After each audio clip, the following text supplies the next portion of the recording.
Hey, I'm Fred Vallaeys. I'm here in studio today with Andrew Lolk. He's one of the founders of White Shark Media, Savvy Revenue, an agency that is heavily focused on e-commerce, and you've also run some D2C brands along the way, so a big expert in the industry. Also a top 50 PPC expert. We have to say top 25 now. We're Top down to top 25. 25. Okay. Top Beat 25. that league this year, so I'm happy. Very nice. Well done.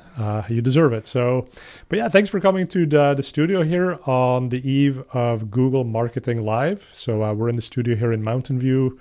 Google is doing their big event tomorrow.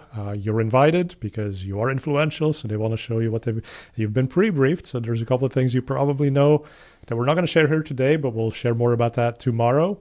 I love having the ability to just not blurt out whatever it is that I think about the announcements tomorrow on the day. Just having that little week so that's like mull it over, think through like what do the product leads actually say about these things when you ask questions about it. The more context to what let's just say it, the non-Google Ads people that are on stage that are talking about Google Ads stuff, like it's like they don't explain it very well. No, they don't. And there's certainly some things we're going to have to explain tomorrow because they'll be misunderstood. But not taking into account what you already know. Like we're here to really make some predictions, maybe look back at the last year, what we're excited about. So let's get into that. And what do you think is going to be some of the big announcements that we should be looking forward to?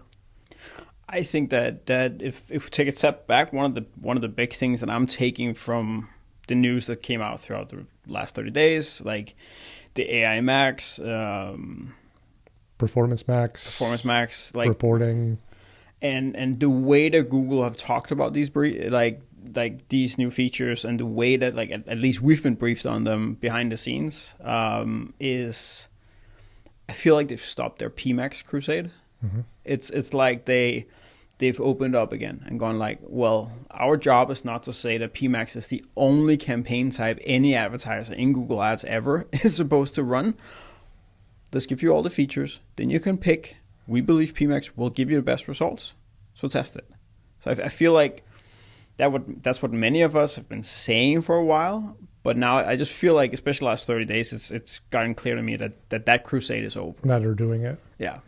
Well, let me run this by you. So I have the sense that Google runs in this cycle and they come out with the latest and greatest. This is fully automated. It's going to do everything for you. Don't worry. Just give us your money. And then people like you and me, we start complaining. It's like, yeah, but we could do it a little bit better if we had access to this piece of information. And then they expose reports. And then it's like, well, now that we know the channel distribution and the channel performance or the search terms, why can't we exclude them? Why can't we target these things specifically? Why can't we do bid adjustments around them? And so then the controls come in. And then Google's like, well, it's kind of this whole manual thing again. It's no different than what it was before with some new technology layered in. So let's come up with a new thing and give it a cool name. And I think that's where we were thinking Search Max was going to be that. But that to me feels like the cycle of Google product development. So it's interesting. I have some slides explaining. So I've been a big proponent of standard shopping for a long time, and basically the evolution of that is sticking with standard, like dedicated campaigns for shopping, dedicated for search, dedicated for display, dedicated for YouTube. So I have a slide where I go like, so what are the actual advantages of PMax? And one of the big things on that slide is simplified account management. Mm-hmm. You slap everything into one campaign, you give it a target, you give it a budget, you don't have that many controls to start changing. I've had to delete that slide. Have you seen how many controls are now in there and how advanced it's become? So there's the target you have to set, there's the budget that you have to set, then there's new customer acquisition rules, then there's customer retention and relapse rules, then there's brand exclusion, there's negative exclusions, there are the asset groups, so now you have even more assets than a normal search or a shopping campaign. As I was sitting and going through it the other day in a video I was doing, I was like, wow, like it's getting more complicated to run PMax than run anything else these days. And it wasn't supposed to be like that. Yeah, and that's really interesting because then in the case of PMax for e-commerce, you still have the option of doing a standard shopping campaign. So are you saying right now that you get better results from standard shopping and it is almost simpler to run than PMax? Okay. Pretty much. So I have a big... one of my core beliefs about PPC management is that automation runs it all, and we should all lean into automation, which most of us have done by now. I still believe that there's an element of the algorithms. The algorithms work really, really, really well on historical data and math. Whenever there comes something in, like there's a sale tomorrow and we need to set a seasonal bid adjustment, that's where we come in. Right. And that's where we work a lot on implementing max CPCs or creating more custom campaign structures. So a campaign for when something is on sale or when it has a regular price, or if we want to push a new product category, we build those things out. And especially the use of minimum and maximum CPCs to override smart bidding in portfolio bid strategy is something I use it every single week. So that's why we've been a big proponent of standard shopping. Basically ever since a client fired us 2 years ago for not doing PMax. He sat for a weekend over the summer, over Christmas, and was like, this is the new thing. All agencies are going to die. We're switching everything to PMax. How should we do this, Andrew? I was like, no. And then he fired us. Only client that fired us to do that. Okay. But big proponent of standard shopping. I don't like that it can all of a sudden spend on display and video. Right. And that's where AI Max is sort of refreshing, because it is bringing some of these PMax capabilities to the legacy campaign type. So in this case, the search campaign. So it'd be interesting. I mean, what if they had display Max next, right? Or did they put that capability in each of these campaigns? And then that also becomes a question, because in PMax, we now see the channel distribution reports much more clearly, and we even see funnel visualizations. And then the question becomes, well, is that next step that we get to segment which channels? It has to be that. Like Kirk Williams put out a cryptic tweet yesterday, and I wrote we have to refine that a little bit. But basically, he was saying well, now that we have AI Max for search, then can't we just eliminate this and this and this from PMax? And I don't think that's everywhere we're gonna go, but the control segment, I've never believed that we would be able to run PMax with shopping, display, and video in one campaign with one target. YouTube runs at a lower target. It just does. So if we just stop there, we need to set a different target for YouTube if we want to have volume out of it. And that's what we see in almost every single, in e-commerce, there's no accounts running that has any significant spend, more than a couple of percent on video, for instance. Let's talk more about these targets, right? So why is it that you set a different when you say target, you mean target ROAS? ROAS target, yeah. Right. So presumably within a business, if you have a certain margin on a product or on a service, then you should be able to run that across the same TROAS across every channel. So why is it you bid lower and lower higher? Okay, we're gonna have to cut this. But so you want to bid less on YouTube, so you want to set a higher target return. Yes, the other way. You want to? You can never get these right. It's a reverse relationship. I always get it wrong. But so to explain why we want to have a lower ROAS target on YouTube than we want on search and shopping is YouTube is specifically less of a click-based channel. So seeing a video on YouTube, clicking it and then buying something is it almost never happens. The total conversion volume and the effect that comes from running a YouTube campaign is not measured on the clicks. It's measured on the amount of brand searches, or it's registered on the amount of additional conversions you see in your business. So if we go in and we say, okay, when somebody actively goes out and searches for Nike running shoes on Google and clicks on Nike running shoes and buys them and says, well, now that we're putting YouTube ads, a video ad in front of somebody who's not actively looking for this product and saying, we want to have the same ROAS, then we're setting a way too high standard on what we want to get out of YouTube. Right. On top of that, there's all this hidden, you can call it hidden engagement, hidden conversions on YouTube, where 80% of the conversions that come out of a YouTube campaign are not measured. You capture that either through doing incrementality testing, or you do it through post-purchase surveys, where you can see, hey, there's actually an effect from YouTube. So having the same target on YouTube as we do in shopping is just fundamentally, it will never, ever work. Got it. And that's why when every single person opens up a script with their PMax campaigns in e-commerce, it says spends all the money on search and shopping. Right. Unless it's somehow found a way to do engaged view conversions, which is a completely different conversation. That was the tangent I talked about earlier. So GML is tomorrow. By the time you watch this, of course, it may have happened. But what is your one big wish that you hope will be announced? So I'll have a wish that I would like to have, and then I'll provide a wish for what I would love to have, but will never happen. But I would love for Google to evolve product like shopping ads. Mm-hmm. I think that I was sitting last night on my 13-inch MacBook and I was looking for a watch. I can on the screen I can barely see what kind of watch it is, and I was just like, give me bigger cards, like give me an ability to see this, give me the Amazon experience with like being able to see the different images and stuff like that. I really think we're due an evolution of the shopping ads.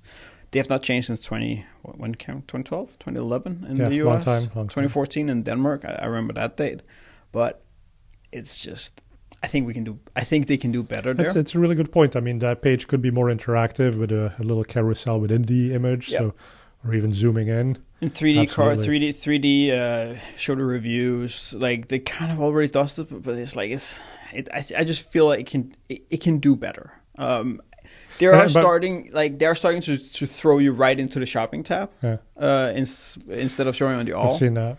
Which is interesting. I thought it was a mistake in my VPN when the first time I saw it, but they're starting to do it. So I feel they're in that direction, and I feel like an evolution of the shopping cart could be interesting. Right, and that would bring more people to maybe Google as the primary search destination for shopping.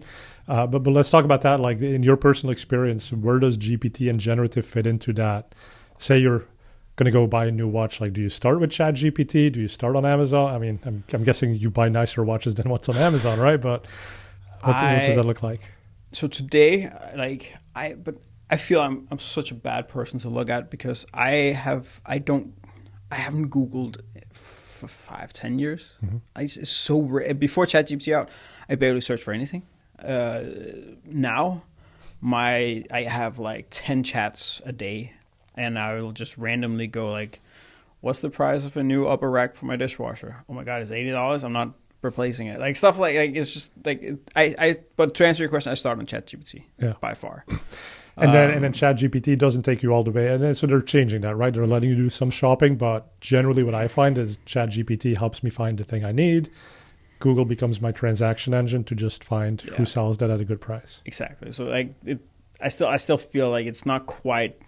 It's not there. I feel it like it has to come. It will. Everything I ever talked about with AI, it will come. But I don't feel like it's there today. I do feel if pulling that part into the conversation, I feel Google has a massive advantage in all this. Like everybody got really really excited when OpenAI a couple of weeks ago came out with the product cards inside of ChatGPT, as if that was going to upend everything.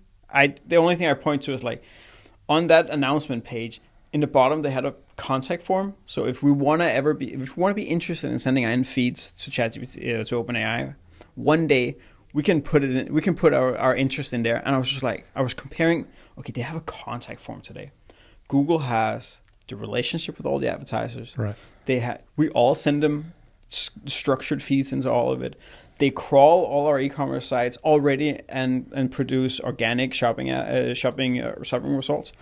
Google is so far ahead, and at the same time they have the models. Google just needs to find out how do they actually put in the AI mode more naturally into the search experience. So the death of Google is overblown. I was 100% in the Google is dead a couple of months ago, 6 months ago. I was like, nobody's going to Google anything ever again. And then I realized, okay, Gemini is actually pretty good. And Google has a much bigger surface area with exposure to advertisers, to end users. It's a $1 billion company just working on Google Workspace alone, et cetera, et cetera. Like they just need to be better at implementing many of these things. I listened to the All In podcast with Sundar last week. I thought that was really, really interesting to hear how he thought of it and everything, and how they're thinking about it. Because in outside in, it sounds like Google is just doing everything too slowly because OpenAI is moving so fast. It seems like OpenAI, they can break whatever they want. They don't have anybody who's used to it, and the 1% of the people who use ChatGPT or whatever it is, we love it when they break stuff and new things. Oh my god, product cards! Oh my god, now it does. Oh my god, now I can just screenshot the data I have and create an interactive chart. Oh my god, it's amazing. Oh, it broke a little bit. Oh, I'll tweak it. Like, I think it's a cool thing. My mom doesn't think it's cool that she needs to write a good prompt to find a summer dress. Oh, interesting. Like, it's. But that's the other big shift I think is going to happen. People need to get away from writing and start speaking and having the conversation. I don't know why it's taking me so long to do, but the speech to text on my Android, on my Pixel, is amazing. It just it picks up every word I say perfectly. I don't know why I ever text on my phone, where I type on my phone, why I type anywhere anymore. It should stop, definitely. Yeah, for me it's the opposite on iOS. The voice keyboard, or especially when I do a Google search, a voice search on my iOS device, it always misses the first few words, and I'm like, that completely changes the context. On the Pixel, on the Android, it's perfect. But then ChatGPT, perfect transcription.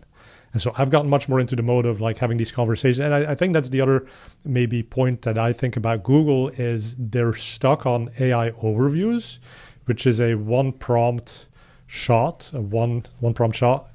And here's your answer, right? And now I want to go deeper on that. Well, you have to ask another question. And so what they are announcing is, and this is already in beta, right? But it's the Gemini experience. The AI mode.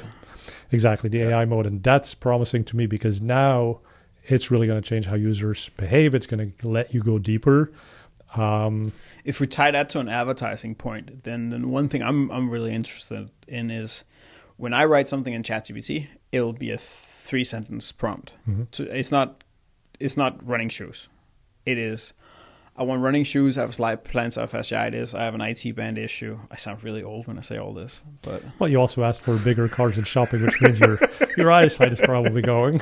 But again, you give all this context of I don't like paying full price. I like buying the last year's model at a lower price. Like a three sentence prompt. As an advertiser, that's amazing. Yeah. I just fill out all this stuff, and that's also why one of the big things that I've pushed for not a long time, but the last year, really pushed. Just I used to be in shopping feeds going just all these extra things are not really necessary. Now I think they're going to be really, really necessary. The more context we can give. Exactly, the more context, right? And so you get these long queries, but and my philosophy is that it's also going to be memory devices. So the span that I'm wearing, the glasses that are going to be recording constantly, they start to understand. I don't even need to tell it I want to buy last year's model because it's every time Fred buys something, he's looking at last year's model. These are the colorways that he likes. He'll never buy a D2C t-shirt on full price. Yeah, there you go. So, right, but so you got a divergence of queries either getting really long where you do that very specific thing for the first time, or they get really short where it's like running shoes and it knows so much about your buying preference, what you've recently been looking at, that's okay, these are the ones you definitely want, and it gets it right. And so how do you think about that from an advertiser perspective in terms of keywords? I think that's one of my underlying things with AI Max. I do believe that when Google says keyword-less targeting, this is one of the things that they're talking about, that we can't just capture with a keyword. There's so many underlying things that that the AI can connect this product with this person, and it's not the running shoe keyword. That's not what it is. It's so much broader than that. So I feel the enabling of AI Max and search campaigns must somehow be somewhere in here, and I'm very, very happy that Google is opening all this up for search and for shopping, for that matter, because not that AI Max is in shopping, but the Google is opening up all these features for other campaign types. I was very scared for a while that for instance ads in AI Max or in AI overviews or in Gemini would be solely for PMax because they could hide it in there, so they could test it more and they could push more things around. Now with the AI Max box check mark. I think that's part of where that comes from an advertiser and spend and CPCs and targets. That's where I think we'll have to change our mindset a lot. Because we think a lot of, like I talked about before with max CPCs, I think we're going to have to change that, because we can't have a max click price if we have a much bigger context of what the person is looking for. And so the conversion rate will go from 1, 2, 3, 4% to 20%, 30%, 50%. We're most likely going to end up with that's going to be a $10, $20, $30 click. But so it's more of a quote affiliate fee, which would be interesting if Google went over and said, well, we're so confident in our matching a product or an ad to this prompt that we actually want to take a 10% fee. We can guarantee ROAS, stuff like that. And is that where we're ending up in the future? Because they can see the value in the click and like, okay, this person has started a prompt. When this person starts a prompt and the price is more than $50, we know that this person takes 7 days and 18 prompts to buy something. Or is it like me that gets an idea and I just prompt something and now I get it? Like, will that be taken into context? So how much we're paying for that exposure, et cetera. So I think there's many models that's going to be really interesting there. Yeah, and that's where you would hope that the AI figures that out, that these are low consideration purchases, so high likelihood of an instant conversion. These are a bit longer considerations, so it's going to take those 18 exposure points, and I'm sure Google at GML is going to talk about how it used to be 70 touch points before a conversion, and then it became 300, and nowadays it's a million tokens. It's a million, but actually, you know what? It's going down to one. ChatGPT is your one touch point, and it pulls in from everywhere, but it's the place you stay. And if you think about zero-click Google search behavior, I mean, that's what ChatGPT is too, right? Like, you don't need to leave anymore, and they just need to build in the conversion engine. I do wonder, like... I wonder, is like, and I don't have the answer for this. I don't have any exposure to it, but can't we pull out something out of China on this, like with WeChat? Like WeChat is also like a chat one system app, and one app, and that's where you go to do everything. Isn't there some user behavior we can pull out of that and learn? I don't know anything about it. I think that's probably what Elon's trying to do with X and making that the platform for everything with payments built in and e-commerce built in and AI layered on top of it. But it's interesting because now I think with AI, it does really give people a chance to build things they couldn't before. And I'm not saying, of course, at the scale of what Tesla has become, but I've worked with non-engineers, non-programmers, and they've come to me and it was like, Fred, can you take a look at this business idea? And I'm like, yeah, that's pretty cool, but proof of concept. And I tell them about vibe coding and V0. And a week later, the person calls me back and is like, hey, I've got the full MVP ready. You want to look at it? Again, non-programmer, but they've put something together on their own time without writing a single line of code, and it's fully functional. And that's amazing, right? So where do you see AI taking us in terms of new business creation? I feel personally, I really like where we're going. I used to run a development team in my old agency, 5 people. So I feel like I'm back to that now. I have a 5-person development team without having any people. And what do you use for that? So I just recently changed to Windsurf. I used to do Replit, but I would run in circles around myself to get it to fix one little basic thing. And so Windsurf is the one that OpenAI has just bought? The one OpenAI just bought. I also use something called Code Guide. codeguide.dev or something like that. Basically, it's Guardrails. So it's an app that creates the guardrails or project documentation for the app that you want to build. So it goes through step by step. Okay, this is the big picture we want. This is the underlying infrastructure we want. This is this is the features we want. And then we take that and we take it over to Windsurf and we feed that in as a project guide and guardrails that just lies on the server, lies in the files that it then works based off. So it's not me going in and saying, okay, let's just say I want to build a bid strategy manager. It's not me going to say, hi, I want to build a bid strategy manager that does this, this, and this, and this, this, and this, this, this, and this. And then the database is forgotten or it creates a database with this. It takes it in chunks and there's guardrails and everything. But it sounds like it's also a more involved process than it actually takes you through proper product development. Yeah. Which is what I feel everybody's missing when they're vibe coding. It's Right. You can't just open up and start vibe coding. It's a good start, but any programmer, anybody out there just goes, yeah. The second this gets slightly complex, Yeah. this is an issue. Like I Agreed. I vibe coded an invoice uploader for this for our bookkeeping system in Denmark. For some reason, they don't have a bulk import function for invoices, which always drove me insane. So I've been paying $1,000 a year for an external software that uploads them 30 invoices a month. It's crazy. But I went and I vibe coded it in the morning. A couple hours, I was done. Yeah. But again, small things like, okay, when I started, it starts on a Danish, like US number, like 1,000 separators. So Yeah. a comma, like a comma and periods are reverse. Okay, error. Like stuff like that, it was easy to fix when it was just a simple invoice uploader. The second we are working with 500 accounts in Google Ads, pulling in data across, blah, blah, blah, blah, all these small issues become really, really big. Right. But I'm a huge proponent of it. Well, and that's where I think if you're an engineer and you've done software development, or you're doing it sort of for like, hey, we got to run this for our business for the next couple of years. It needs to be reliable. It needs to work across at scale on many accounts. Then I get it, right? You want to use these more measured systems with guardrails. But what I'm excited about when it comes to vibe coding is that, I used to think about, am I going to write an ad script? Because it's something I do repetitively every month, several hours. Now with vibe coding, it's like, well, this thing that I need to do like right now, it's going to take me 2 hours to do manually, or I can vibe code it in 15 minutes. And the code's got to be a little bit wonky. It's not going to be beautiful, but it's going to get the thing done. And then I throw it away and I move on. And if I ever need it again, I come back and hopefully it still works, or I give a couple of voice commands and it fixes it based on how the underlying APIs have evolved. But like, who cares about a database? Who cares about login? Like, this is just for me. It's a Chrome extension that fetches the file on the page, uploads it to whatever. That's where I see vibe coding being sort of a paradigm shift in how you do things. A very good example. We went through 1,000 different dashboard softwares in the agency, and in the end, my partner just set up a what we call a performance overview, a complex Google sheet.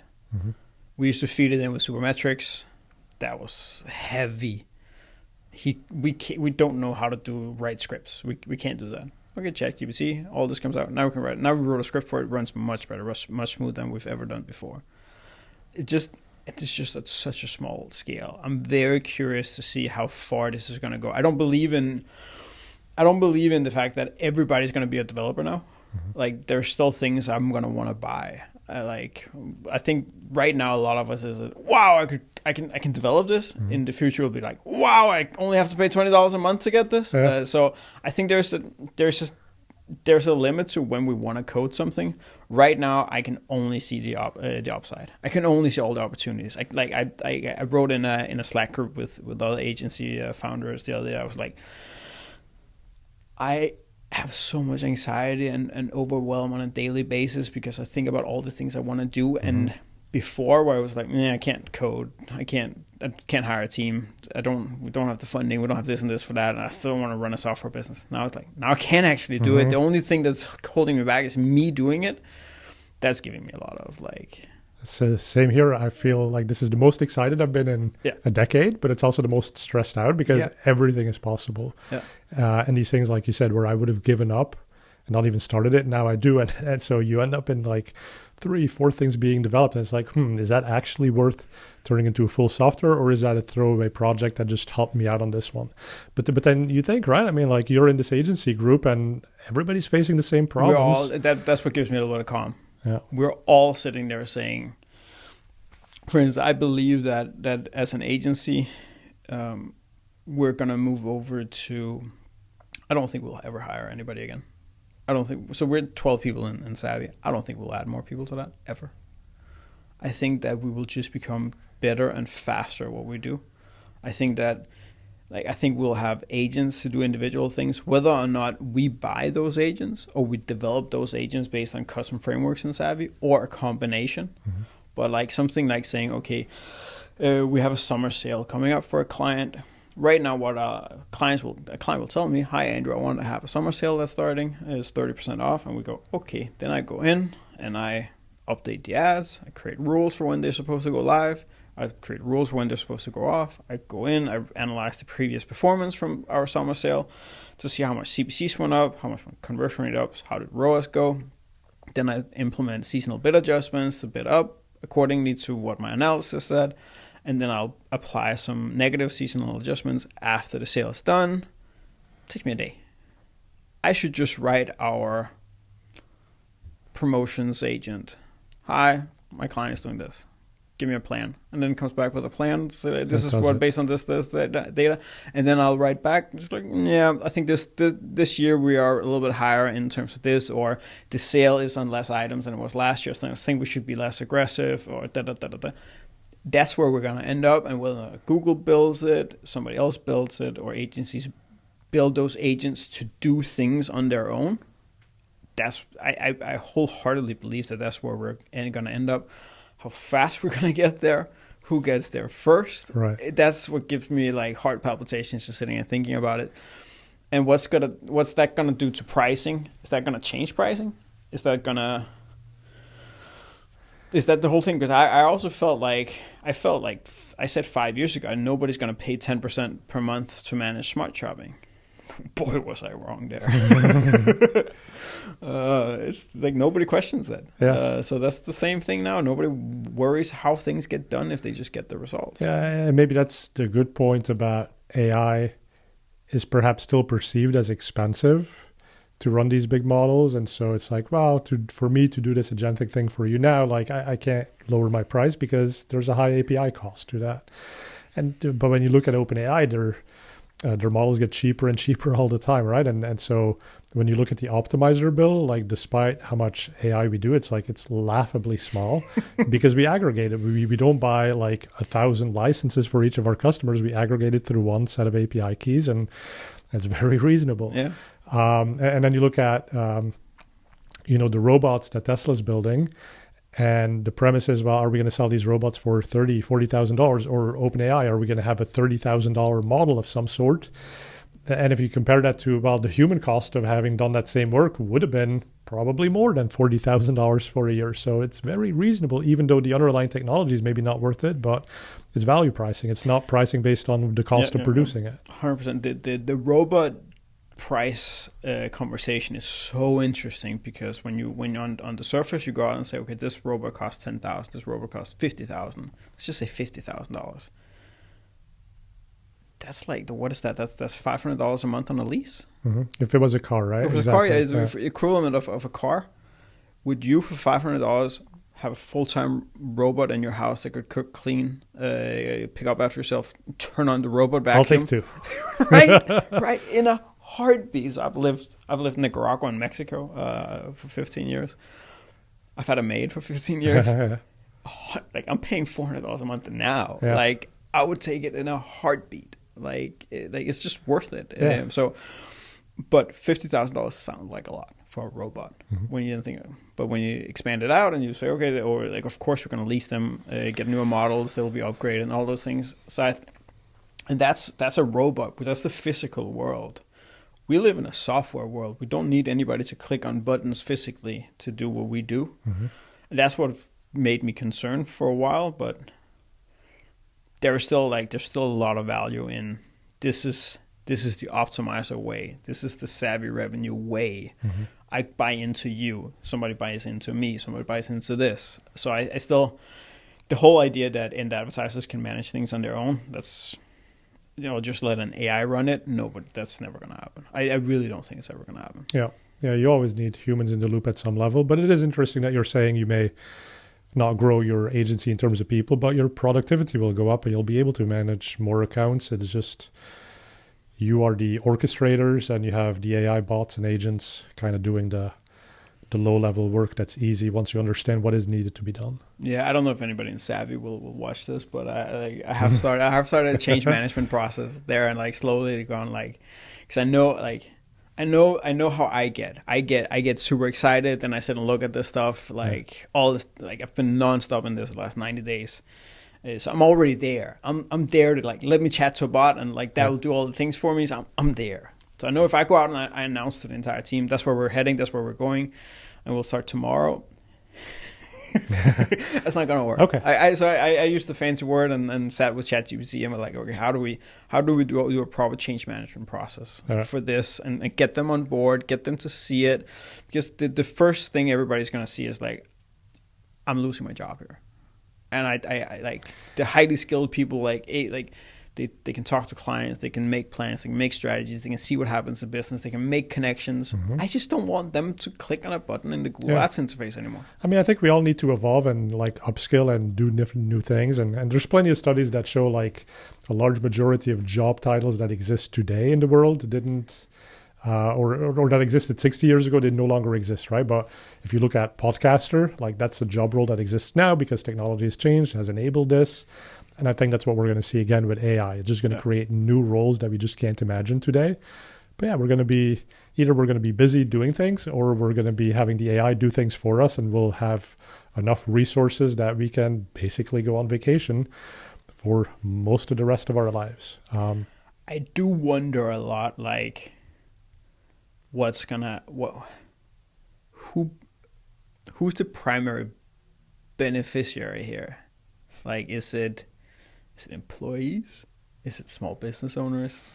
Is it software companies? Is it enterprise software companies? Is it agriculture? Like, I wonder who's gonna have the biggest benefit of all this? I can make pointers for all that. Juniors can get into senior roles faster. Seniors don't need juniors anymore. Software companies can now take on a software as a service kind of model. Agencies can take on it when we build. Like, there's so many interconnections everywhere that I have a tough time figuring out who's going to be the big winner here. Okay, if there's a big e-commerce group in Denmark, they've gone from 80 employees to 32 over the last 2 years. More profitable than ever, better performance than ever, happier employees than ever. But there's 48 losers is what you're saying. Yeah, basically. And like their count is like their counter to all that is like, well, we cut 10 people in customer service. Were they really happy sitting and writing customer replies? Now they're freed up to go do something else. I don't know what that is, but they're free. Like, so I just wonder like who are gonna be. I think we'll all end up fine, but I really wonder who is positioned to be the big winners here, because Salesforce was put out to like they're gonna die. Like the CRM HubSpot. No, the CRM of record, or this massive place where we put all our data. It's dead. Maybe Salesforce is the biggest winner in all this because they can plug AI into like everything, and they already have all the data, so we can add. Like, I don't have to sit and code where all my data is going to go. It's already in Salesforce. Well, I think in the short term, the next 5 years or so, people are not necessarily going to change the software to use or the agencies or the service providers because things work pretty well, but we're going to expect all of them to do things slightly differently. AI should be baked into these tools. Because I can't foresee an agency sitting down at the ChatGPT prompt. It's like, okay, this is going to do my work now. It just doesn't scale to 1,000 accounts. That can't happen. It can't. So, but you can go to Optimizer and you can say, hey, I've got 1,000 ads. Can you propose new ad text? And like generally I look at it, it looks fine. Boom, it's done. And you can do that because you have the know-how. You have the experience to be able to take.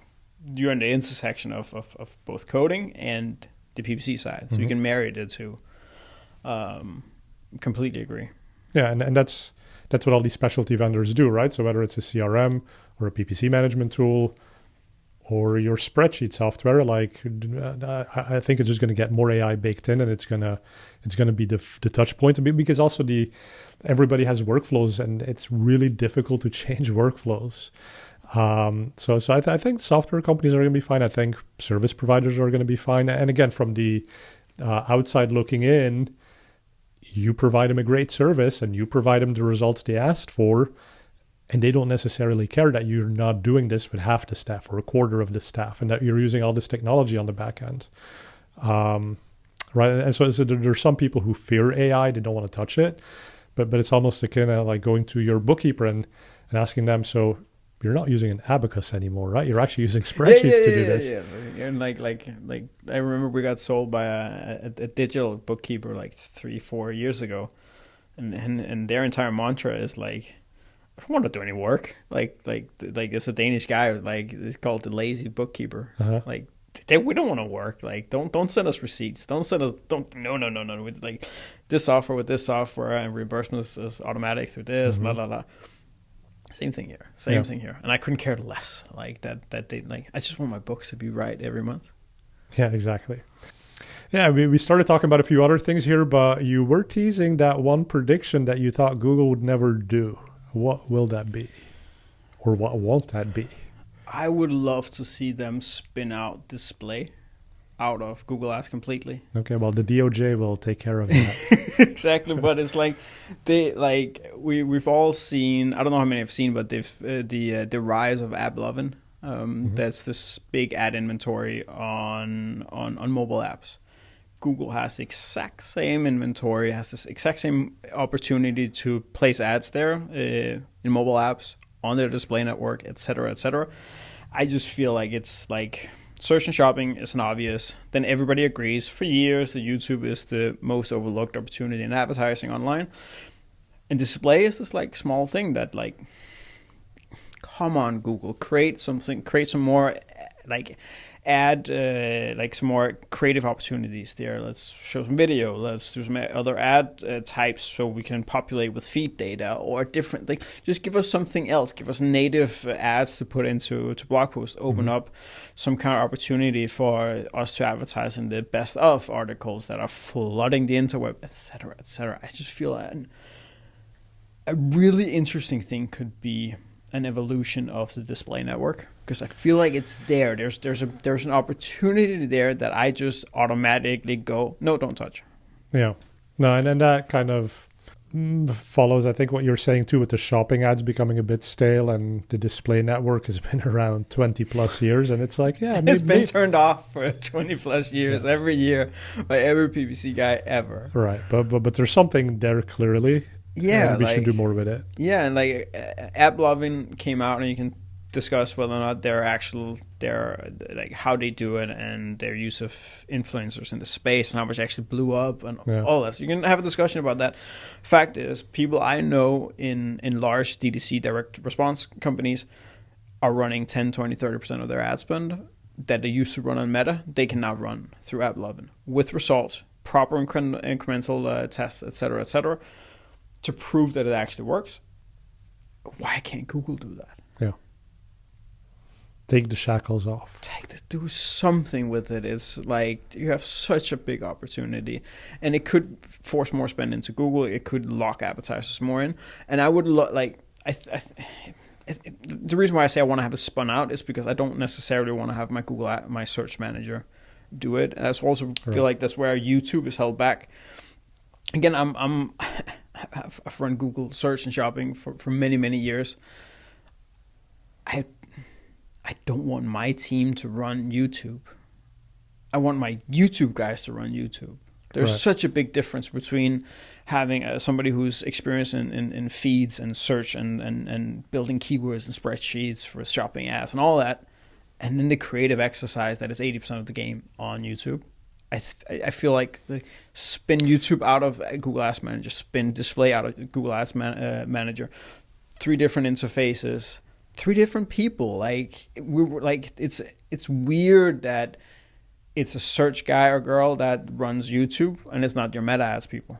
Right. It's a little bit weird just because it's in the same. It's a different way of thinking, right? So you have to, completely. So I feel like spin them out. Makes it's sense. not gonna happen, but can always dream. Right. So yeah. Okay, Andrew, it's been great having you in studio today. If people want to catch up with you, what's the best way? So the best way is I've recently opened a YouTube channel. So what we do is I try to cut through all the best practices that are shared out there and actually try to show with screen shares and actual accounts what works and what doesn't, and what's just a LinkedIn comment to get bait best practice. So subscribe to that. And then, of course, if you've enjoyed this video with us today, subscribe to the Optimizer channel. I also run a PPC Town Hall podcast, so you can subscribe to that as well. But thanks, everyone, for watching. Andrew, thanks for being in the studio. And we'll be back very shortly with updates after GML.